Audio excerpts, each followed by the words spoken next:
ষড়যন্ত্র চলছে অলরেডি বাংলাদেশ নিয়ে। আগস্টের 5 তারিখের পর থেকে এই মে মাসের 23 তারিখ পর্যন্ত প্রায় 28টা কুলো তৈরি করেছে ওখানে বসে বসে। একটাও ষড়যন্ত্র সফল হয়নি, সামনে ইনশাল্লাহ হবেও না যদি আমরা এক থাকতে পারি। এই জন্য ছোটখাটো বিষয় ভুলে যাওয়া লাগবে ভাই, এখনো এখন নাই তো পেছনে যেটা আছে না এটাও থাকবে না। কালকে আমরা রাত্রের বেলায় রাত 2:30-3টার দিকে যে শান্তির মোড় চাঁপাইনবাবগঞ্জে ছিলাম, এখানে যিনি আলোচক ছিলেন এই যে মাওলানা আবুল কালাম আজাদ আজহারি, ওই ভাইয়ের সাথে দেখা হয়েছিল। অনেক গভীর টেনশন চিন্তা মগ্ন আছে যে কি হতে যাচ্ছে দেশে। বললাম এই কঠিন পরিস্থিতি থেকে উত্তরণের একটাই উপায় আছে, এই দেশের ধর্ম, দল, মত, জাতি, বর্ণ, ধর্ম দেখা যাবে না, সব এখন শুধু দেশের জন্য এক হওয়া লাগবে। তাহলে এই ষড়যন্ত্র মোকাবেলা করা আল্লাহর রহমতে সম্ভব ইনশাআল্লাহ। আশা করছি এগুলো ঐক্য এখন খুবই বেশি দরকার। আরে ভাই দেশে যদি না থাকে আপনার বাড়ি থাকবে? আমি আবার বাড়িতে এখন ঘুমিয়ে থাকতে পারতাম না? দেশের মানুষকে সচেতন করা আমার দরকার কি? আমি দেখতে পাচ্ছি দেশই না থাকলে আমার কুষ্টিয়ার বাড়িও থাকবে না। জালেম হয়ে গেলে কি হয়? আমি তো হানিফের বাড়ি দেখলাম, দেখেছেন হানিফের বাড়ি একেবারে মাটির সাথে মিশিয়ে দিয়েছে, হালকা পাতলা যাই ছিল। এই ফেব্রুয়ারির 5 তারিখে আযাবুল বুলডোজার নাজিল হয়ে সব শেষ। আজ আগামী থেকে আমাদের এরকম কোন অবস্থা যেন না হয়, এই জন্য এখনই ঐক্যবদ্ধ হওয়া লাগবে। একটু সুর তুলেছিল যে প্রধান উপদেষ্টা ডক্টর ইউনূস পদত্যাগ করবেন বলে মন স্থির করেছে, এখনো করেনি, শুধু করবেন বলে একটা আশ্বাস দিয়েছিলেন। এই আশায় অনেকেই জামাত আর বিএনপির বাড়ি ঘর অলরেডি ভাঙা আরম্ভ করেছিল ব্রাহ্মণবাড়িয়া। খালি সুর তুলে যদি এই হয় কি হয়তো চিন্তা করতে পারেন? এখানে সব ভুলে যান, আবার ওই দল 12 ট্রাক সামনে দিয়ে দেবে, তখন ওই 16 বছর না 32 বছরও শোনাতে পারবেন না। চ্যানেলটি সাবস্ক্রাইব করে আমাদের সঙ্গেই থাকুন।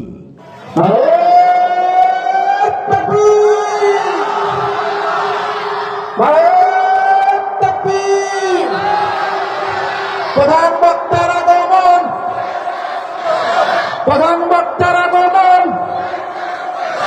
প্রধান বক্তার আগমন। লিল্লাহি তাকবীর, লিল্লাহি তাকবীর। প্রধান বক্তার আগমন, প্রধান বক্তার আগমন। লিল্লাহি তাকবীর, লিল্লাহি তাকবীর। আমাদের প্রধান মেহমান চলে এসেছে। আমি শুধু আপনাদেরকে একটা পয়েন্ট বলতে পেরেছি। আউযু বিল্লাহি মিনাশ শাইতানির রাজীম। বিসমিল্লাহির রহমানির রহিম। واذكر في الكتاب إبراهيم إنه كان صديقا نبيا واذكر في الكتاب إبراهيم واذكر في الكتاب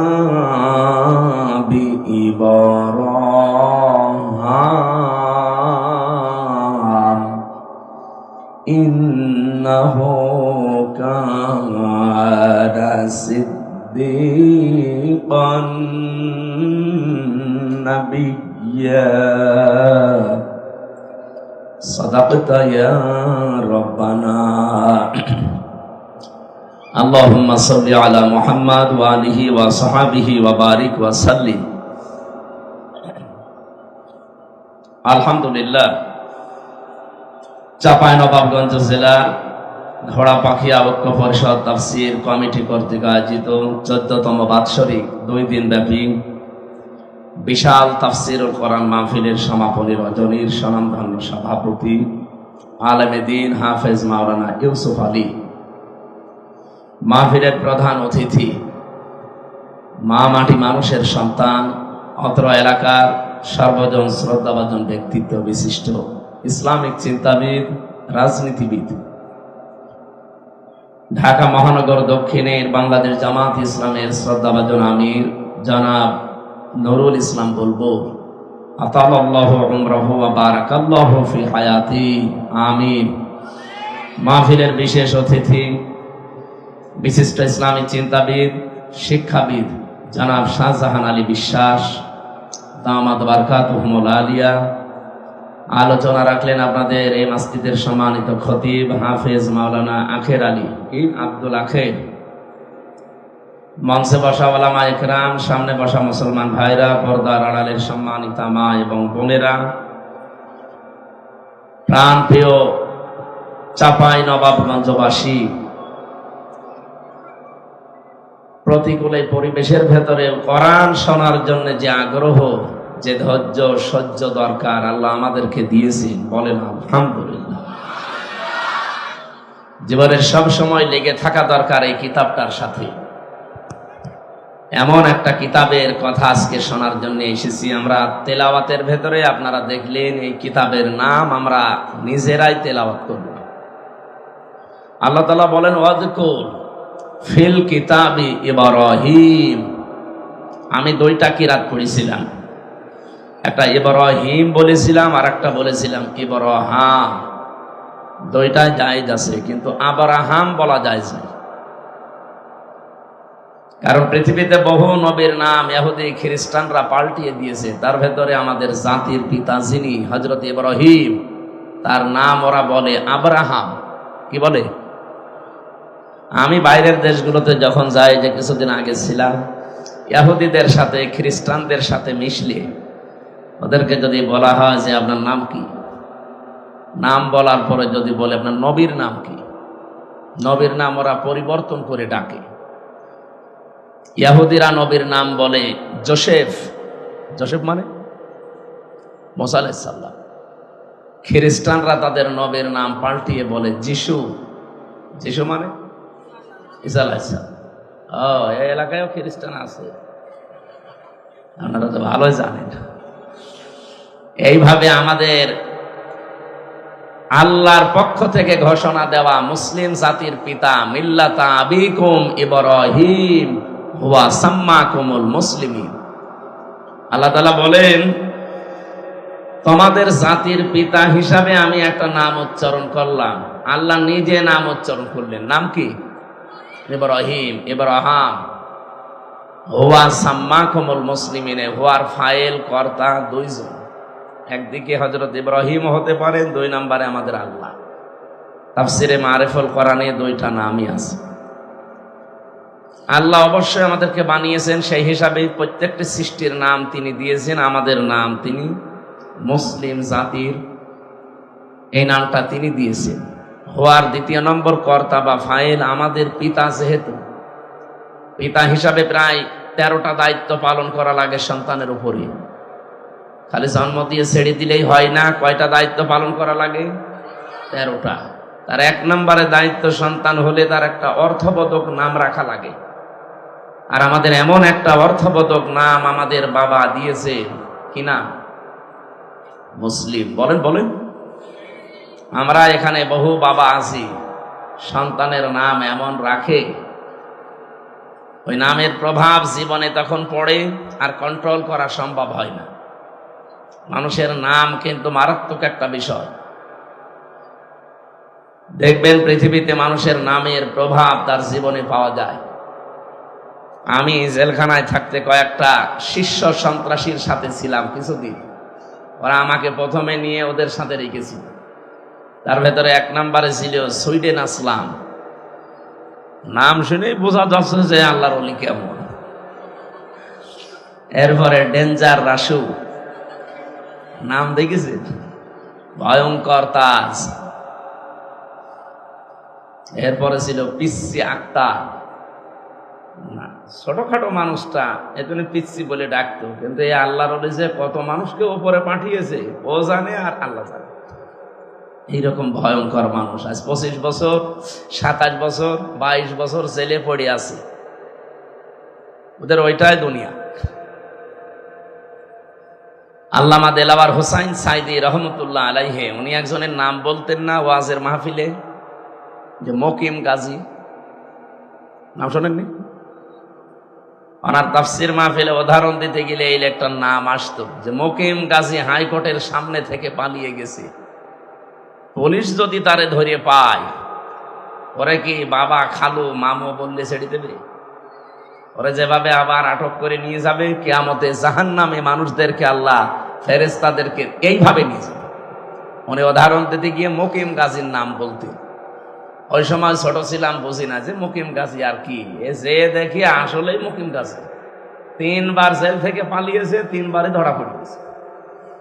আল্লাহর ওলির একদিন জিজ্ঞাসা করলাম, ভাই আপনার কয় বছর জেল? বলছে 160 বছর। আপনি 160 বছর জেল, আপনি কি বের হবেন? হব না মানে হুজুর দোয়া করেন। আমি দোয়া করবো আর আপনি 160 বছর পরে বের হয়ে চলে যাবে, আপনি বাঁচবেন অতদিন? অথচ 40 বছরও জেলখানায় আছে। নামের প্রভাব পাওয়া যায় মানুষের জীবনে। আমাদের নাম, আমাদের মাবুদ যিনি, তিনি যেমন সুন্দর রেখেছেন। দ্বিতীয় ব্যাখ্যা, যেহেতু আমাদের বাবা এর ফাইল হতে পারে, আমাদের শিক্ষা নেওয়া দরকার। সন্তান হলে এমন একটা সুন্দর নাম রাখবেন যার প্রভাব তার জীবনে পাওয়া যায়। আপনি যদি নাম রেখে দেন, মনে করেন নাম রেখেছেন ডেঞ্জার। ডেঞ্জার মানে কি? বিপজ্জনক, ভয়ঙ্কর। এখানে নাম বুঝে শুনে রাখবেন। আমরা দেখি এদেশে বহু মুসলমান এ বিষয়ে সচেতন না, এমন নাম রাখে, ও কি মুসলমান না হিন্দু ও ছাতা বোঝা যায় না। বলেন তো, যিনি পালিয়ে গেলেন তার যে 2টা ছেলে মেয়ে, এই 2টা ছেলে মেয়ের নাম শুনে আপনি কি বুঝবেন? পুতুল, জয়। বলেন আপনি কি বুঝবেন?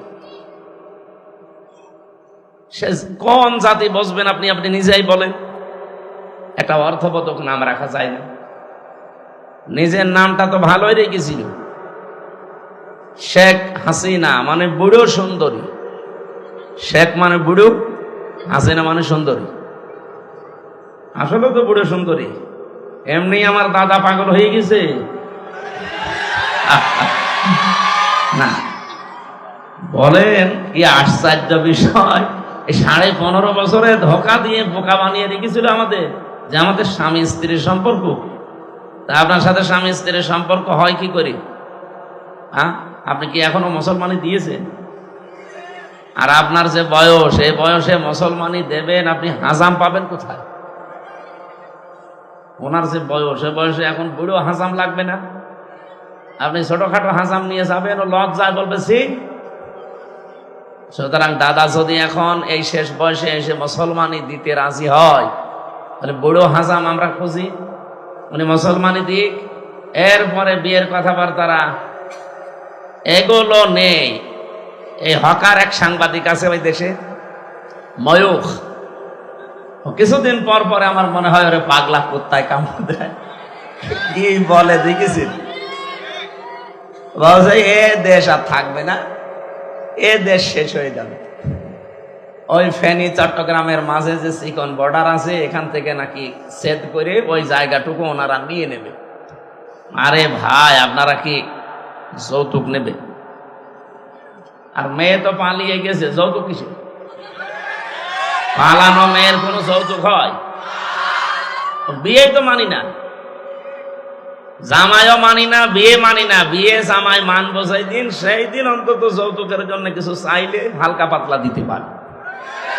তারপরও কথা আছে, আমাদের যে ধর্ম, এ ধর্মে তো যৌতুক দেওয়া জায়েজ নেই। যদিও চাঁপাইনবাবগঞ্জে অনেক মুসলমান এখনো মনে হয় যৌতুক নেয়, আছে, এলাকায় আছে। যৌতুকের টাকা না নিয়ে পায়খানা করে খেয়ে ফেলবে। না না, আমি হাসির জন্য বলি না। পায়খানা করে খেয়ে ফেললে একটা গুনাহ হবে। কয়টা? যৌতুক নিলে ডবল গুনাহ হবে। একটা তো কবিরা গুনাহ, আর একটা জুলুমের গুনাহ। যারা যৌতুকের জিনিসপত্র, টাকা পয়সা, মোটরসাইকেল, ফ্রিজ, টিভি যাই নিয়েছেন, আজকে শেষ করে যে ফেরত দেওয়া লাগবে। ফেরত দেবেন কারা? ফেরত দেবেন কারা? হাত তোলেন তো দেখি। এলাকায় মনে হয় এই প্রচলন নেই, আলহামদুলিল্লাহ। সম্মানিত ভাইরা, আমরা কোরআনে কারীম থেকে যেহেতু কথা বলার জন্য বসেছি, এই বিষয়টা কোরআনে আছে, হাদিসে আছে, এই জন্য টাচ দিয়ে দিলাম। যৌতুকের বিষয়ের সাথে মুসলমানদের সম্পর্ক নেই, এটা আছে হিন্দুদের সাথে। ওরা বিয়ের দিন মেয়েকে যা পারে একবারে সব দিয়ে দেয়। আমাদের ধর্মে কি ওইটা আছে? বলেন বলেন। ওনারা ওনাদেরটা মেনে চলুক, আমি নিষেধ করি না, কিন্তু আমাদেরটা আমরা যেন উলট পালট করি না ফেলি। বিশ্বনবী নিজে কোনোদিন বিয়ে করতে যৌতুক নিয়েছিলেন? আরো জোরে বলেন। এমনকি কোন বিয়েতে তার 11টা বিয়ে, 13টার নাম শুনি আমরা। 11টা তো বিয়ে, 2 জন দাসী। বলেন কোন দিন তিনি একটা বিবাহে কোন বরযাত্রীর সাথে করে নিয়ে গেছে? চাঁপাইনবাবগঞ্জে বরযাত্রী যাওয়ার সিস্টেম নেই না, এটা ইসলাম না, এটা হিন্দুদের কালচার থেকে এসেছে। ওই জন্য আজকে থেকে যারা এরকম কোন জায়গায় দাওয়াত পান যে চলেন বরযাত্রী যায়, মুখের উপরে মানা করে দেবেন না, ইসলামে নেই, আমি বরযাত্রীতে নেই। পারবেন না বলতে? ইসলামে আছে অলিমা। কি আছে? বলেন বলেন। আজকে থেকে অলিমা সিস্টেম চালু করা দরকার। হুজুরকে বরযাত্রী নিয়ে গিয়েছিল? আরে হুজুর না, ওনারা কি বলবো, আমি নিজেও তো গেছি। আমি বেশি নিইনি, 7-8 জন। আপনি হয়তো একটু বেশি নিয়েছিলেন। যাই কয়জনই আমরা খাওয়াইয়াছি শ্বশুরের সম্পদ, ওইগুলো ফেরত দেওয়া দরকার। কন্যার বাড়ি থেকে তার অনুমতি ছাড়া একটা পানও খাওয়া যায় না। আর আমরা টিভি নিয়ে চলে আসতেছি। মোটরসাইকেল নিয়ে যখন আপনি আসেন, স্ত্রীর সামনে গিয়ার দিয়ে বাড়ি থেকে চলে যাচ্ছেন, ও বউ মনে মনে বলে আল্লাহ ও যেন অ্যাক্সিডেন্ট করে। আমার বাবার রক্ত ঘামানো পয়সা, কি সুন্দর করে গিয়ার মারছে, ও যেন অ্যাক্সিডেন্ট করে। এই জন্য আমার মনে হয় দেখবেন যৌতুকের মোটরসাইকেল যারাই নেয়, এ জীবনে একদিন না একদিন অ্যাক্সিডেন্ট করে। এই অ্যাক্সিডেন্ট করে পা খারাপ, এখনো যৌতুক নেইনি, আগের থেকে অ্যাক্সিডেন্ট করে পড়ে আছে। আমরা আশা করব এখন থেকে আর সামনে কোনো বিয়েতে যেন এই বরযাত্রীর সিস্টেম না থাকে। এটা হিন্দুদের রীতি। কাদের? হিন্দু ভাইরা যদি করে আনন্দ পায়, করুক গা। যেহেতু ইসলামে নেই, আমরা ওই দলে আছি। এখন থেকে আলোচনা হবে, যদি অনুষ্ঠান করতেই হয় অলিমা। কিসের? আর অলিমা হয় ছেলের বাড়ি না মেয়ের বাড়ি? এই ভাঙা ভাঙা কথাগুলো আশা করছি মেনে নিতে পারলে পারিবারিক জীবনে মেয়েদের, অন্তত মেয়ের বাবা হালকা হলেও বাঁচবে। 400-500 মানুষ খাওয়ানো লাগে। একটা মেয়ে জন্ম দিয়ে যদি এত মানুষ খাওয়ানো লাগে, আমার 3টা মেয়ে 1500 মানুষ খাওয়ানো লাগবে। এই জন্য তো বারবার বলছি যেন খাওয়ানো না লাগে। আল্লাহ মুসলিম হিসাবে যেহেতু আল্লাহ আমাদেরকে পাঠিয়েছেন, আমাদের পিতা হিসাবে নাম দিয়েছেন মিল্লাতা আবিকুম ইব্রাহিম হুয়া সাম্মাকুমুল মুসলিমিন। আল্লাহ আমাদেরকে বাবার দেওয়া নামটা যেন আমরা রাখতে পারি। অনেকে বাবার দেওয়া নাম আর রাখে না, এই নামটাও পর্যন্ত শেষ পর্যন্ত রাখতে পারে না, টিকেও থাকে না। কারণ মুসলিম বলে যদি কেউ টিকে থাকতে চায়, কি করা লাগবে তাকে?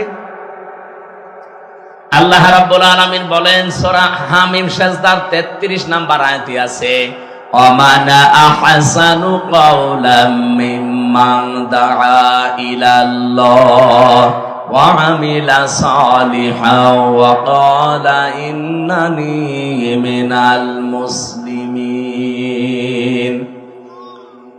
আল্লাহ পাক বলেন ওই লোকটার চাইতে উত্তম কথা দুনিয়ায় কেউ বলে না, যে লোকটা আল্লাহর দিকে আহ্বান করে। আজকের এই অনুষ্ঠানে ডাকা হবে কার দিকে? নাকি আমি ইমাম সাহেবের দিকে ডাকবো? ওয়া আমিলা সালিহান, আর যে ব্যক্তি ভালো ভালো কাজের আঞ্জাম দেয়।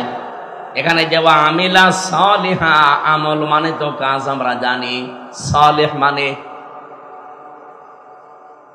আমার মনে হয় সভাপতি ছাড়া অধিকাংশ মানুষ ভুল বলবেন। সালেহ মানে শুধু নেক কাজ না, সালেহ শব্দের শাব্দিক অর্থ হচ্ছে যোগ্য। কি বললাম? আপনাকে যোগ্যতা অর্জন করা লাগবে। ওয়া আমিলা সালিহা, ভালো ভালো কাজ শুধু না, যোগ্যতা সম্পন্ন কাজে আপনাকে এগিয়ে যাওয়া লাগবে। এই যে আজ 2 দিন যেটা চলছে যে ডক্টর মোহাম্মদ ইউনূস উনি নাকি পদত্যাগ করতে চায়। বলেন তো বাংলাদেশে এই মুহূর্তের জন্য ডক্টর ইউনূস যে পর্যায়ে আছে আন্তর্জাতিক বিশ্বে, বাংলাদেশে আর কেউ আছে? আপনি কি মনে করছেন উনি নিজের থেকে এগুলো করতে চায়? পেছনে যে সমস্ত মানুষ নামে জানোয়ার গুলো খাড়া হয়ে আছে তাকে পদত্যাগ করানোর নাম দেওয়ার জন্য, এগুলো দেশের শত্রু, মানবতার শত্রু, ইসলামের তো শত্রুই। প্রশ্ন আসতে পারে উনি সুদ খেতেন ওনার নামে। আরে ভাই, পৃথিবীতে টিকে থাকার জন্য এখন বাস্তবতার দিকে আপনি তাকান। উনি যদি এই মুহূর্তে দায়িত্বটা ছেড়ে দেন, পাশে প্রতিবেশী নামে কলঙ্ক যারা আছে, ওরা যাদেরকে পুশ করেছে এতদিন, আপনি এর আগে তাকান, হাসিনাকে কাছে রেখে রেখে বিভিন্ন সবক দিয়ে পুশ করে পাঠিয়েছিল, এসে কি করলো দেখলেন না? এই 15.5 বছরও যাদেরকে ওখানে রেখে রেখে বিভিন্ন মেডিসিন দিয়ে ঔষধ খাওয়িয়ে আবার পুশ করেছে, ওদের কথাবার্তা উল্টা।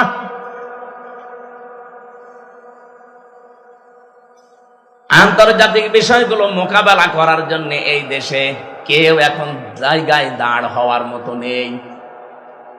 ওই লোকটার চেহারার দিকে তাকিয়ে এই পৃথিবীতে এখন 1000 বিশ্ববিদ্যালয় আছে যেগুলো লিস্টেড, বাংলাদেশের একটাও সেই তালিকায় নেই।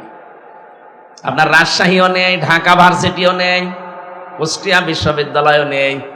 আমি মালয়েশিয়া ছিলাম, মালয়েশিয়াতে এই বাংলাদেশের চাইতে 5 ডবল বড় ওই দেশটা। ওখানেও কয়েক হাজার বিশ্ববিদ্যালয় আছে, কিন্তু একটা বিশ্ববিদ্যালয় শুধু ওই 1000 লিস্টের ভেতরে আছে। তাছাড়া মালয়েশিয়ার এত বড় বড় বিশ্ববিদ্যালয় একটাও লিস্টেড নেই। কোথায় তারা বলেন? তাদের গবেষণার স্তরগুলো কোথায়? যত বড় বড় বিশ্ববিদ্যালয় পৃথিবীতে আছে যারা 1000-এর মার্কিং করা, ওই স্যারগুলো সব ইউনূসকে স্যার বলে ডাকে। উনি যদি ওই সময় এসে দায়িত্বটা না নিত, সবচাইতে বেশি ক্ষতি হয়ে যেত এই দেশের মুসলিমদের। আপনি দেখেছেন জাতিসংঘের মহাসচিব পর্যন্ত টুপি মাথায় দিয়েছে, পাঞ্জাবি পরেছে। যোগ্যতা সম্পন্ন হওয়া দরকার আমাদের। এই জন্য শুধু আল্লাহর দিকে ডাকলেই হবে না, নিজ নিজ জায়গা থেকে আমাদের যোগ্যতা সম্পন্ন এখন হওয়া দরকার। অকালা ইন্নানি মিনাল মুসলিমিন। আর 3 নম্বরে সেই লোকটা বলবে যে আমি মুসলমান। কি? চাঁপাইনবাবগঞ্জবাসী, বাংলাদেশের সাতক্ষীরা আর চাঁপাই, এই 2 জেলা স্বতন্ত্র। এখানে ইসলামী মাইন্ডের লোকজন বেশি এবং অত্যাচারও এই 2 জেলায় বেশি হয়েছে। কিন্তু বাকি তারপরও বলেন তো, ওয়াকালা ইন্নানি মিনাল মুসলিমিন, আমি মুসলমান, এই কথা বলার যোগ্যতা এখনো এই দেশে আমাদের হয়েছে না। হ্যাঁ, আপনি আল্লাহর দিকে কম বেশি মানুষকে ডাকেন, প্রতিদিন ডাকেন, 7 দিনে জমার দিন ডাকেন, হয়তো 2 ঈদে 2 বার ডাকেন, অথবা আপনি বিভিন্ন জায়গায় সিস্টেমে আল্লাহর দিকে মানুষকে ডাকেন, এটা আমিও মানি।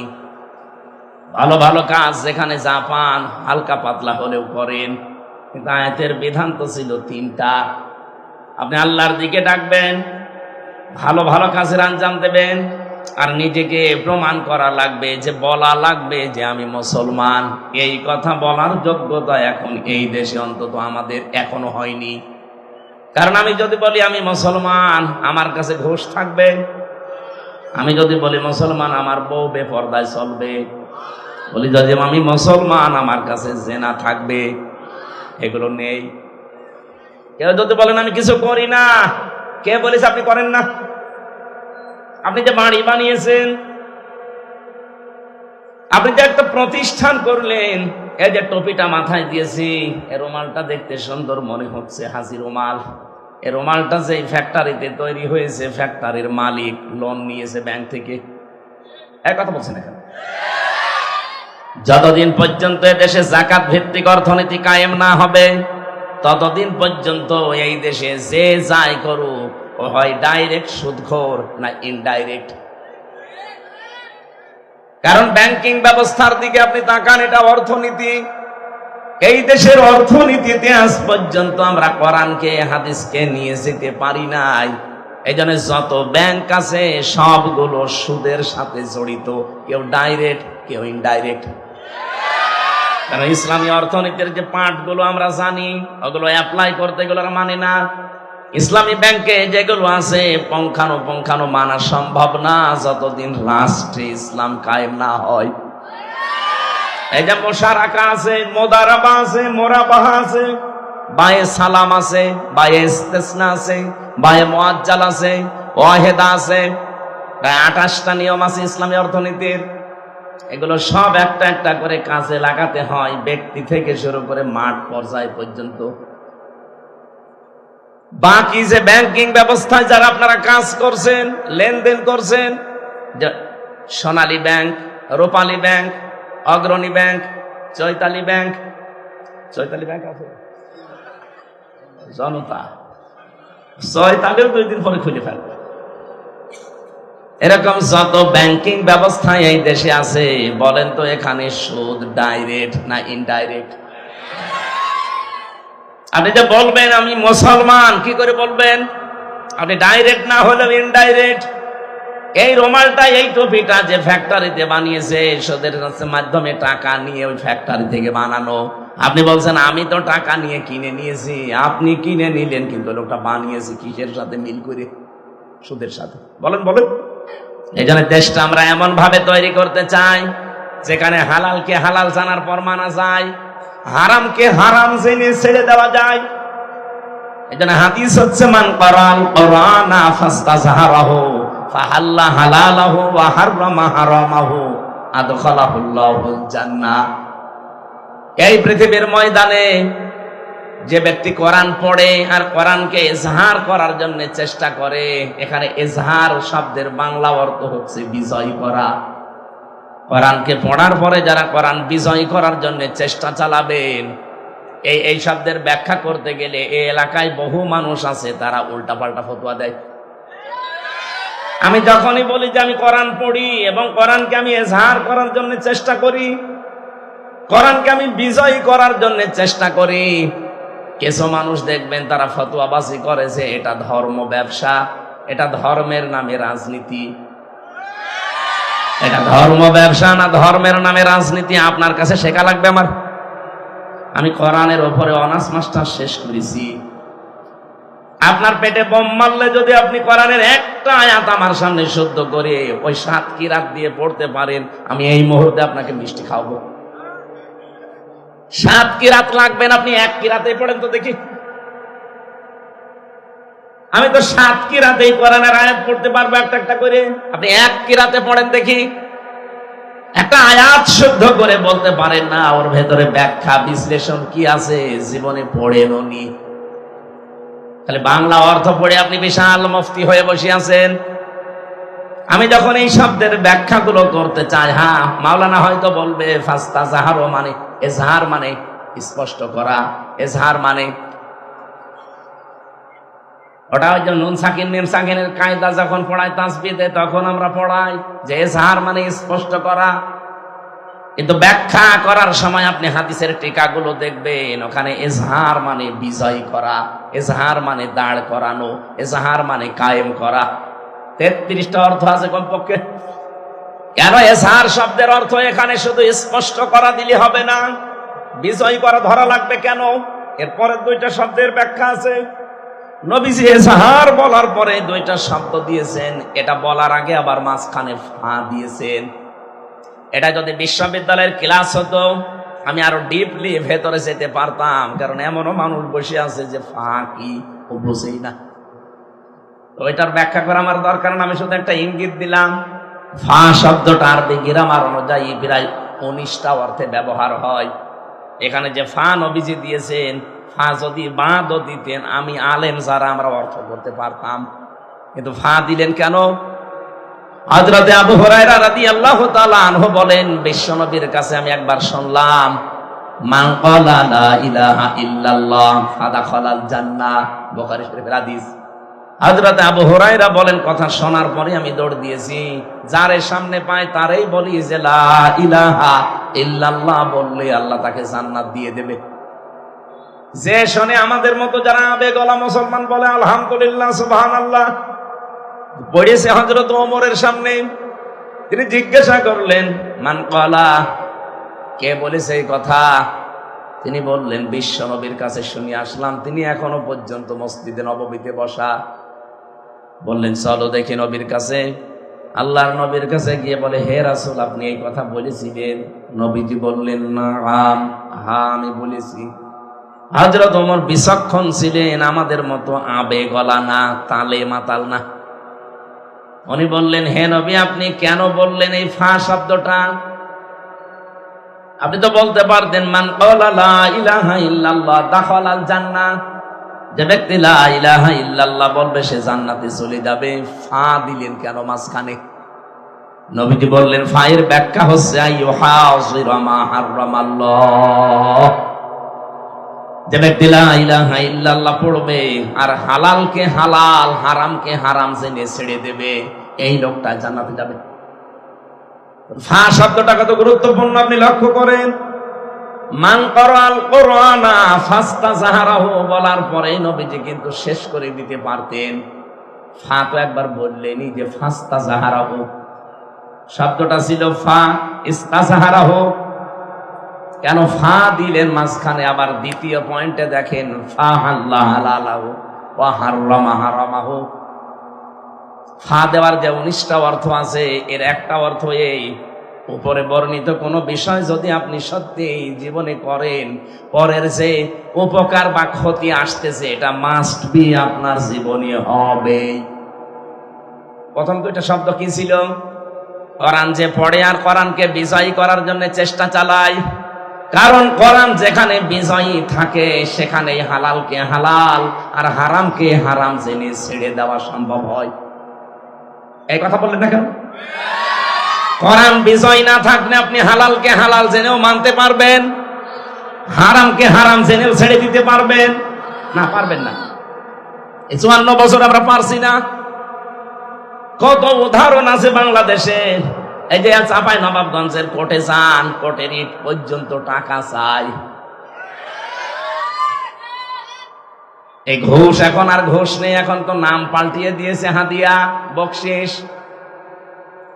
হযরতে মুআজ বিন জাবাল রাদিয়াল্লাহু তাআলা আনহু বলেন, আমি যখন ইয়েমেনের গভর্নর হয়ে যাচ্ছিলাম, ঘোড়ার পিঠে উঠব, রেকাবের ভেতরে পা দিয়েছি অলরেডি। নবীজি বললেন দাঁড়াও, তোমাকে আমি একটা দেশের দায়িত্ব দিয়ে পাঠালাম, আমি জানি তোমার কাছে বিভিন্ন হাদিয়া তোফা আসবে। কি? খুজুল আতামা দামা তান ফাইদা সারা রিশওয়াতান ফিদ্দিন ওয়ালাস্তুম বিতারিকিহি ইয়ামনাকুমুল ফাকরা ওয়াল হাজা আলা ইন্না রিহাল ইসলামি দাইরাতুন ফাদুরু মাআল কিতাবি হাইসু দার আলা ইন্নাল কিতাবা ওয়াস সুলতানা লা ইফতারিকান ফালা তুফারিকুল কিতাব ইলা আখিরিল হাদিস রাহু ইবনে মাজাহ। নবীজি বললেন তুমি হাদিয়া তোফা গ্রহণ করতে পারো ওই পর্যন্ত যতক্ষণ হাদিয়া থাকে, কিন্তু কোন হাদিয়া তোফা যদি ঘুষের পর্যায়ে পড়ে যায় ওইটা আর গ্রহণ করা যাবে না। কিন্তু আমি দেখতে পাচ্ছি সময় এমন আসবে, তোমার প্রয়োজন দেখা দেবে, বাস্তবতা এমন হয়ে দাঁড়াবে যে ঘুষকে বাধ্য হবে মানুষ প্রয়োজনের তাকিদে গ্রহণ করতে। এরকম জায়গা বাংলাদেশে নেই। এক কথা বলে না কেন? আমার কুষ্টিয়াতে যে ওসি সাহেবকে আমি পড়াতাম ওই 10 সালে, তার বেতন ওই সময় ছিল আমার হালকা মনে আছে খুব বেশি হলো 42,000 টাকা। 42,000 টাকা তার বেতন ওসি সাহেবের। অথচ তার ছেলে মেয়ে আর বউ 3 জন ঢাকায় ফ্ল্যাট ভাড়া করে থাকে। 50,000 টাকা শুধু ফ্ল্যাটের ভাড়া। বেতন তার 42,000, শুধু বাসা ভাড়ায় যদি শুধু বউ আর ছেলে মেয়ের পেছনে যায় 50,000। 2টা ছেলে মেয়ে বিশ্ববিদ্যালয়ে পড়ে, তাদের খরচ, স্ত্রীর খরচ, তার নিজেরও খরচ আছে। বলেন তো বাস্তবতা তাকে ঘুষ খেতে বাধ্য করবে কিনা? নবীজি তো এমনি বলেন নাই, ওয়ালাস্তুম বিতারিকিহি ইয়ামনাকুমুল ফাকর ওয়াল হাজা। তোমার প্রয়োজন এবং বাস্তবতা তোমাকে বাধ্য করবে, ওই নিষেধটা তুমি আর মানতে পারবে না। তখন আমার তো মনে হচ্ছে ১৫০০ বছর আগের কথা নবীজি কেবল 10 সালে বলে গেল। কথা বলে না কেন? আপনি এই লোকটার দিকে তাকিয়ে বলেন তো, সে যদি ভালো হওয়ার চেষ্টাও করে কিন্তু ভালো হতে পারছে না, তাহলে তার বউ আর ছেলে মেয়েকে ঢাকায় রাখা ওই সময় চলবে না, হয় কুষ্টিয়ায়, নাই তার বাড়ি গোপালগঞ্জে ছিল, গোপালগঞ্জে রাখা লাগবে, যেখানে ৫-৭ হাজার টাকা হয়তো বাসা ভাড়া, খুব বেশি হলো খাবার দাবার দিয়ে ছেলে মেয়ে নিয়ে ৩০,০০০-এর ভেতরে শেষ। এইরকম জায়গায় রাখলে সে চলতে পারবে। কিন্তু তার যে স্ট্যাটাস, তার যে মানে যেভাবে সে চলাফেরা করে, তার ছেলে তার মেয়ে তার বউকে যেভাবে তুলেছে, ওই জায়গায় রাখতে হলে কমপক্ষে ১.৫ লাখ টাকা মাসে উপায় করা লাগবে। তার প্রয়োজন দেখা দিয়েছে, বাস্তবতা সে সম্মুখীন হয়েছে, এই জন্য সে কোরআন শরীফ পড়তো আমার কাছে জুমার দিন, আর মাঝে মাঝে দেখতাম তার কাছে হাদিয়া আসতো। একবার হাদিয়া এসেছে ১০ লাখ টাকা। হেরোইন ধরা পড়েছিল, হিরোইন। বাংলাদেশের 2টা থানায় সবচেয়ে বেশি ক্রাইম হয়, একটা কুষ্টিয়ার মডেল থানায় আর একটা সিলেটের বিশ্বনাথ থানায়। কারণ মাল পানি আসে তো বাইরে থেকে। হেরোইন 1 কোটি টাকার ধরা পড়েছে। ওই লোকটা এসে ব্যাগ নিয়ে বলছে, স্যার আমার এইটা নেন আর ওই জিনিস ছেড়ে দেন। আমার দিকে তখন আমি পড়াচ্ছিলাম সূরা বাকারার ওয়ালা তাকুলু আমওয়ালাকুম বাইনাকুম বিল বাতিল, আয়াতটা। আমার দিকে তাকিয়ে বলছে, হুজুর এটা নেবেন মানে আপনার পড়ালাম কি? আর আজকে এসে ভাগ্য চক্রে ঘুষের আয়াত পড়িছে। হুজুর এটা তো ঘুষ না, এটা হাদিয়া। হ্যাঁ, আমারে ফতোয়া শিখাচ্ছে হাদিয়া। আপনার সরকার হাদিয়া দেয় না, আপনার বেতন তো মাসে মাসে ঠিকই আসে, ওইটা আপনার জন্য বৈধ। এইটা এখন আর হাদিয়া নেই, এটা ঘুষের পর্যায়। ওই সময় দেখলাম আমার সামনে লোকটাকে গরম দিল, আমি কোরআন শরীফ পড়ছি আর তুমি ঘুষ দাও, তাড়িয়ে দিল। পরবর্তীতে নিয়েছে কিনা আমি জানি না। তো এইরকম হাদিয়া তোফা যদি মাসে অন্তত 5টা আসে, ওর বেতন নেওয়া লাগে। 5টা আসলে মনে করেন 50 লাখ, 10 লাখ করেও যদি দেয় আরো বেশি আসে। কারণ ওই 2 থানায় যদি ওই সময় জানতাম যে বাংলাদেশে কয়েকটা থানা আছে, যদি ঢাকা থেকে বদলি হয়ে কেউ এই সমস্ত থানায় আসতে হয়, কমপক্ষে 50-60 লাখ টাকা উপরওয়ালাকে দেওয়া লাগে। উপরওয়ালা মানে আল্লাহ তাআলা। ওই যে বেনজির ছিল, বেনজির, নজির ছাড়া এই আল্লাহর ওলি। এরপরে আরো নিচে কিছু ছোটখাটো ওলি আছে, তাদের পর্যন্ত দিয়ে, এরপরে আছে মন্ত্রী, সচিব, আমলা, এদের দিয়ে দিয়ে এ পর্যন্ত। একটা ওসি যদি বদলি হতে 50-60 লাখ টাকা দিয়ে আসা লাগে, তো 1-1.5 বছর 2 বছর থাকে, ওই টাকা তোলা লাগবে না? ওই বেতন নিয়ে যদি ওই টাকা উপায় করা লাগে, কিয়ামত হয়ে আরেকবার কিয়ামত হবে, তাও পাবে। আমার তো হাদিস পড়ার পরে মনে হচ্ছে নবীজি মনে হয় বাংলাদেশে ছিল। আপনি দেখেন, লাস্তুম বিতারিকিহি ইয়ামনাকুমুল ফাকর ওয়াল হাজা। হে সাহাবী, সময় এমন আসবে তোমার প্রয়োজন হয়ে পড়বে, তোমার হাজত দেখা দেবে, তুমি হাদিয়া তোফা তখন না নিয়ে পারবা না। সাবধান, ইসলামের খুঁটি, ইসলামের যে যন্ত্রপাতি আছে, দুনিয়ার কেউ যদি ইসলামের পক্ষে না থাকে, এগুলো কিন্তু ইসলামের খুঁটি বাতাসে নড়তে থাকবে। কে বলছেন? আলা ইন্না রিহাল ইসলামি দাইরাতুন ফাদুরু মাল কিতাবি হাইসু দার, আলা ইন্নাল কিতাবা ওয়াস সুলতানা লা ইফতারিকান।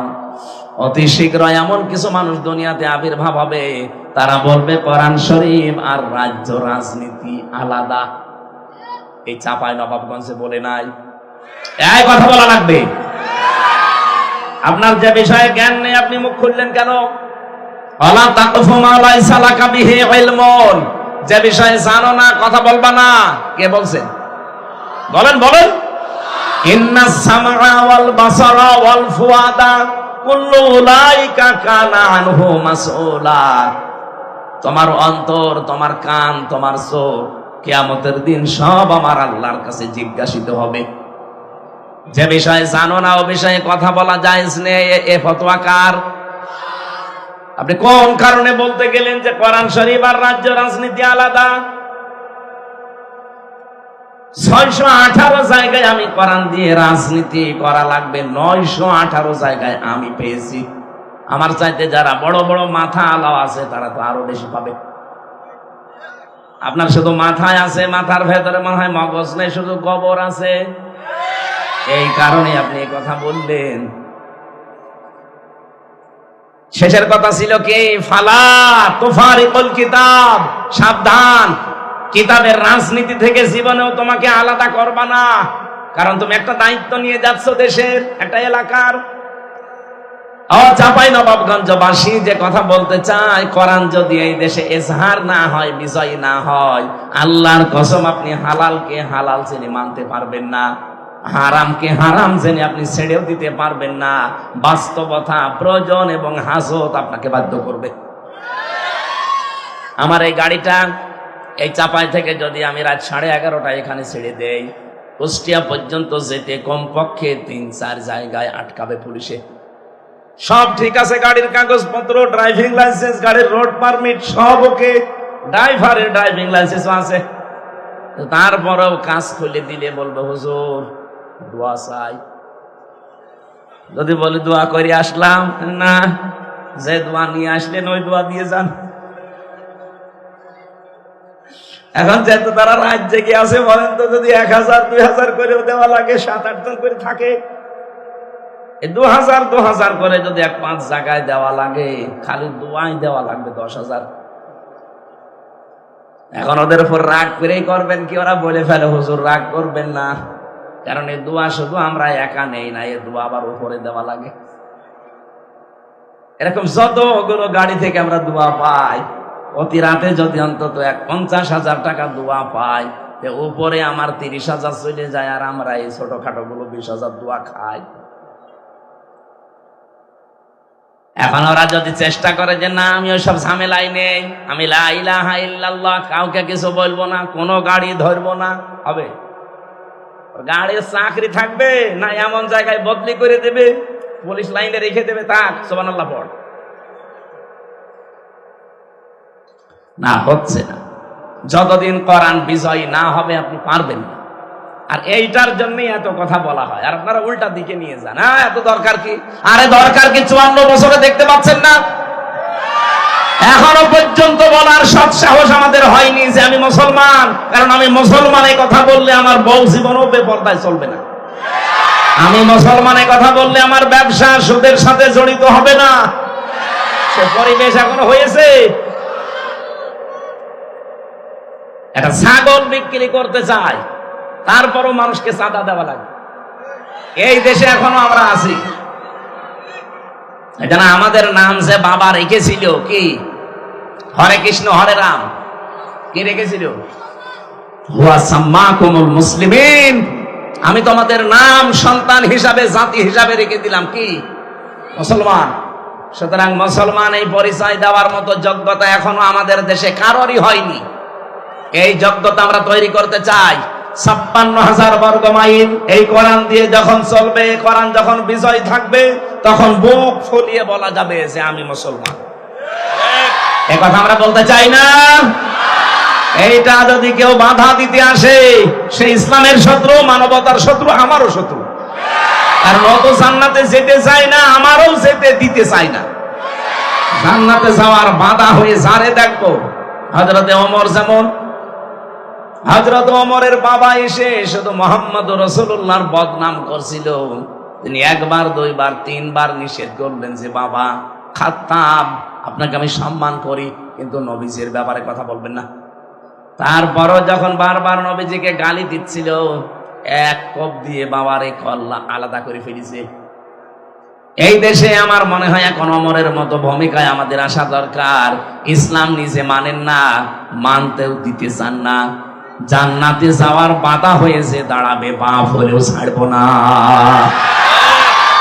যাই হোক, তেলাওয়াতকৃত আয়াত যেহেতু সূরা সূরা মারিয়াম 41 নম্বর আয়াত, মাত্র একটা আয়াত পড়েছি। জাতির পিতা ইব্রাহিম নবী আলাইহিস সালাম, যেহেতু আর 14 দিন পর একটা দিবস আমাদের সামনে আসছে, তার নাম কোরবানি। এই কোরবানি যার মাধ্যমে আমরা পেলাম, তার নাম হযরতে ইব্রাহিম। নাম কি বলেন বলেন? হযরতে ইব্রাহিমকে আমার আল্লাহ স্মরণ করতে বলছেন, ওয়াজকুর ফিল কিতাবি ইব্রাহিম। আর একটা কিরাত আছে, ওয়াজকুর ফিল কিতাবি ইব্রাহিম। বলেন আল্লাহু আকবার। আল্লাহ বলেন কিতাবের ভেতরে ইব্রাহিম সম্পর্কে কিছু কথা আছে। হে নবী, আপনি এটা স্মরণ করেন। নবীজিকে স্মরণ করাতে বললেন কেন? চাপায় বাসিয়া দিকে তাকান। এই পৃথিবীতে এই যে শব্দটা প্রথমে আল্লাহ দিলেন অজকুর, জাকারা ইয়াজকুরু শব্দের শাব্দিক অর্থ হচ্ছে স্মরণ করা। জিকির বলে না? এই জিকির থেকে জাল কাফ র অজকুর, এটা আমরের সিগা। হে নবী, আপনি স্মরণ করেন বা বর্ণনা করেন, মানুষকে জানান। কি জানাবেন? ফিল কিতাবে, এই কিতাবের মধ্যে। কিতাবের মধ্যে বলতে আল্লাহ পাক কি বোঝাতে চান? কিতাব মানে পৃথিবীতে কোরআন। কিতাব মানে কি? আরো জোরে বলেন। তাফসীরে ইতকানের ভেতরে পাবেন, এই কোরআনের আল্লাহ 55টা নাম নিজে দিয়েছেন। কোরআন শরীফের নাম কয়টা? 55টা। 14 দিন পরে দিবস আসতেছে। দিবস তো আসবে, চলে যাবে, তা কিছু নেওয়া লাগবে না? কিতাবের ভেতরে, কিতাব মানে কোরআন শরীফ, 55টা নামের 55টার বাস্তব কিছু নাম আমরা আপনাদেরকে শোনাচ্ছি। কোরআনের ভেতরে আল্লাহ সবচাইতে উত্তম নাম দিয়েছেন, তার নাম হচ্ছে কোরআন। নাম কি? ফাযাক্কির বিল কোরআনি মান ইয়াখাফু ওয়াঈদ। রব্বুল আলামিন বলেন, হে নবী, আপনি যখন জিকির করবেন, আলোচনা করবেন, উপদেশ দেবেন, তখন আমার কোরআন থেকে দেবেন।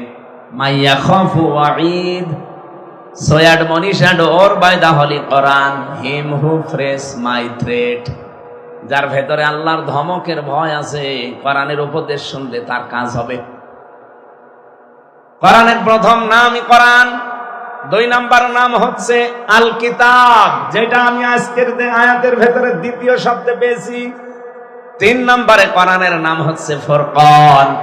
4 নম্বরে কোরআনের নাম আজ-জিকির। 5 নম্বরে কোরআনের নাম আত-তানজিল।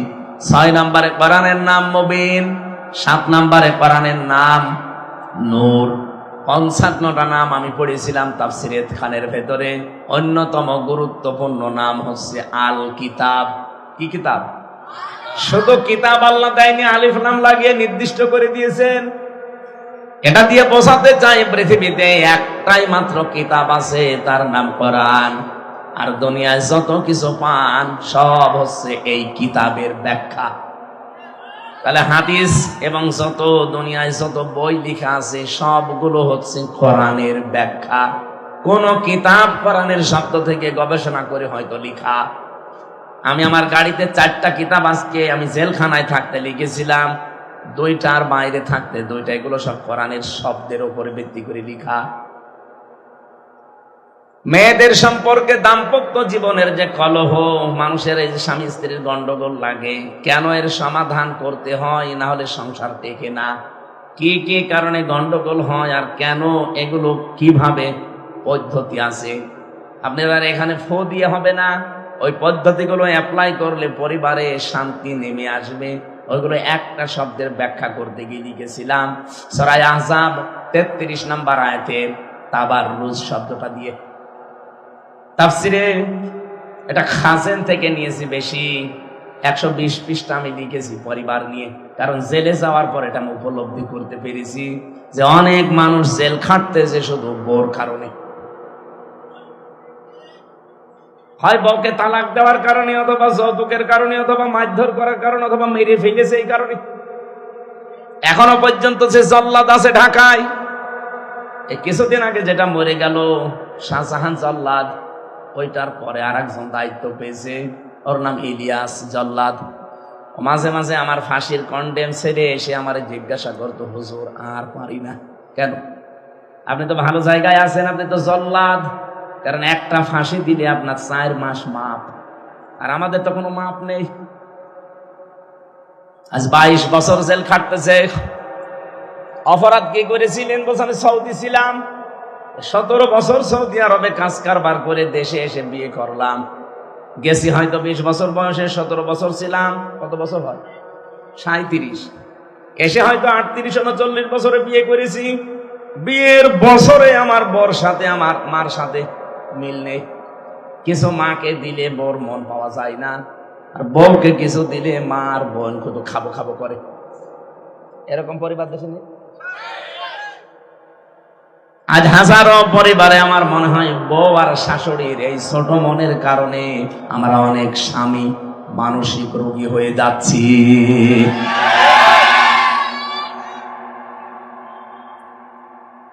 আমার মনে হয় চিল্লাচ্ছে যেগুলো এখনো বিয়ে করেনি, বিয়ে করে তো চিল্লাবে।